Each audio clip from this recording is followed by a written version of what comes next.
Bonjour à tous et parlons digital. Aujourd'hui, je vais répondre à la question de Fred, salarié, qui se demande pourquoi communiquer sur LinkedIn. C'est vrai que c'est une question que peuvent se poser pas mal de salariés, que je me suis d'ailleurs posée moi-même étant salarié. Quel est l'intérêt de prendre la parole sur LinkedIn puisque j'ai un emploi et que finalement, je réponds à ce que demande mon employeur? Eh bien, il y a plusieurs raisons qui sont nécessaires, qui sont en tout cas importantes, en tant que salarié pour prendre la parole. Déjà pour vous faire connaître. Vous pouvez très bien être salarié, très heureux dans votre entreprise et avoir envie de partager votre expertise dans votre mission, dans votre métier. Évidemment, on ne vous demande pas de révéler les secrets de votre employeur, ce n'est absolument pas l'idée. L'idée, c'est de parler de ce qui vous anime dans votre métier, de la raison pour laquelle vous faites ce métier et du coup, de partager cette première passion-là ou en tout cas ce premier intérêt. Ensuite, vous pouvez évidemment, si votre employeur a un programme employé advocacy, pourquoi pas intégrer ce programme d'employé advocacy et là l'idée, c'est de faire rayonner la marque, votre employeur, pour lequel vous travaillez sur vos réseaux sociaux personnels. J'ai fait beaucoup d'épisodes là-dessus, je ne reviendrai pas dessus, mais faire rayonner votre marque employeur peut être un premier pas vers l'utilisation des réseaux sociaux et notamment de LinkedIn.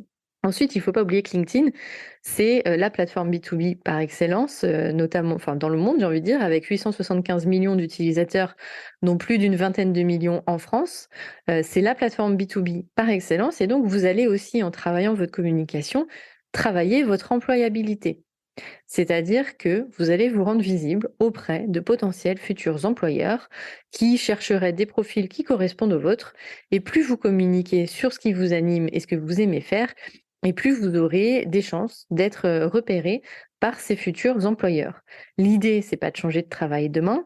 L'idée, c'est peut-être qu'on vienne vous proposer des missions qui pourraient vous intéresser ou pas, mais en tout cas qu'on vienne vous proposer des missions plutôt que vous ayez cherché des missions de votre côté. Donc il y a vraiment un travail, j'ai envie de dire, d'inbound marketing où vous faites venir les employeurs à vous et non pas vous qui allez chercher les employeurs. Ça peut être important parce que dans une carrière, on le sait, on change au moins 4 à 5 fois de job, 4 à 5 fois d'entreprise. Et donc de se dire, on vient me chercher et on me propose des choses plutôt que c'est moi qui doivent aller regarder partout sur tous les sites qui peuvent exister, le futur employé emploi qui correspondrait à ce que je veux faire, eh bien, on vous facilite la tâche en vous proposant des missions qui peuvent correspondre à ce que vous faites déjà, à ce que vous aimez faire, ou en tout cas vous amener vers quelque chose peut-être de plus important encore, un nouveau challenge en tout cas. Et donc l'idée, c'est vraiment ça, travailler votre employabilité. Ensuite, pour vous, sachant que LinkedIn, c'est quand même la plateforme B2B, vous allez travailler votre marque personnelle. Votre marque personnelle, c'est vous. Vous n'avez pas besoin d'être un entrepreneur à succès ou d'être un dirigeant d'entreprise pour être légitime, en tout cas, pour prendre la parole sur LinkedIn. Le partage de vos missions pourra intéresser tout aussi bien des personnes qui travaillent peut-être dans un autre domaine et qui se posent des questions sur votre métier, qui aiment bien votre vision des choses, qui aiment bien peut-être votre veille, également tous les étudiants ou tous les alternants, en tout cas toutes les personnes qui commencent dans la vie active et qui peut-être se demandent à quoi pourraient ressembler vos missions. Eh bien, en partageant un petit peu tout ce que vous faites dans votre travail, ça peut les aider également.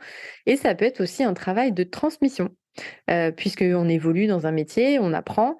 Finalement, la jeune génération va pouvoir se nourrir de ce que vous allez leur apporter ou alors les personnes en reconversion qui voudraient faire votre métier. En tout cas, vous allez pouvoir apporter de la transmission, de l'information et aider, avec ce contenu informatif, les personnes à se projeter dans ce que vous faites.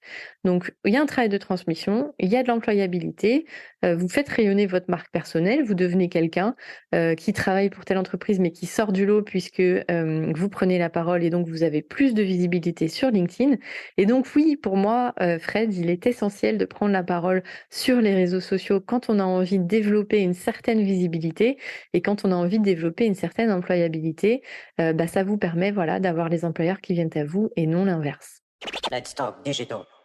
Et j'ai d'ailleurs une petite anecdote à ce sujet. C'est vrai que quand moi j'étais employée, dans l'automobile, j'ai complètement négligé mon LinkedIn. De temps en temps, je postais quelque chose, mais j'étais tellement une partie de mes missions, c'était, de gérer les réseaux sociaux pour la marque. Donc c'est vrai que j'étais à corps et âme pour, cette marque et finalement j'ai délaissé complètement mon profil et c'est quand je me suis lancée dans l'entrepreneuriat que je me suis dit: «Mais quelle erreur!» parce que vraiment c'est super important et puis, bah, j'avais envie de partager plein de choses, ce que je fais d'ailleurs également avec ce podcast. Mais donc voilà, si vous avez envie de partager, ne vous bridez pas, que vous soyez salarié ou pas, beh, allez-y. Clairement, c'est un boulevard. Il y a que 4 des personnes aujourd'hui qui prennent la parole, sur LinkedIn. Je vois pas pourquoi ce serait que des entrepreneurs ou des dirigeants. Je pense que tous les salariés ont aussi beaucoup de valeur à apporter. Donc allez-y, foncez et ne vous bridez pas. Je vous remercie d'avoir écouté cet épisode et je vous dis à bientôt sur le podcast.